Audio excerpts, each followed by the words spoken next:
तसं म्हटलेलं की गाडी माझी चालली डुलत डुलत असं करत इकडनं जावं लागतं. इतके मोठे मोठे रस्ते खड्डे या रस्त्यात झालंय. खड्ड्यात रस्ता आहे की रस्त्यात खड्डा आहे हे काही कळत नाहीये.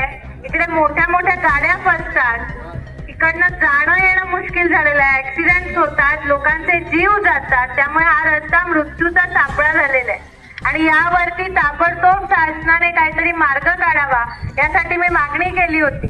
आणि त्यानंतर आपले सार्वजनिक बांधकाम मंत्री सन्माननीय शिवेंद्रराजे भोसले यांच्या सोबत PWDचे सगळे अधिकारी, या रस्त्याचा ज्यांच्याकडे टोल वसुली करायचा आणि रस्त्याचा कॉन्ट्रॅक्ट दिला याचे सुप्रीम कंपनीचे अधिकारी, अशा सगळ्यांबरोबर एकत्रितरित्या एक मीटिंग झाली. त्या मीटिंग मध्ये काही तोडगे काढण्यात आले आणि तरी सुद्धा ती मीटिंग होऊन 1 महिना झालाय, तरी सुद्धा या रस्त्याची हालत जैसे थे.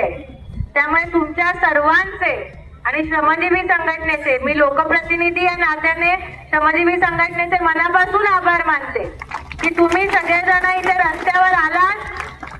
तुमच्यामुळे मला विधानसभेमध्ये आता पुन्हा येणाऱ्या अधिवेशनामध्ये बोलायची ताकद मिळेल आणि ती ताकद तुम्ही मला देता, त्यासाठी मी तुमच्या सगळ्यांचे आभार मानते.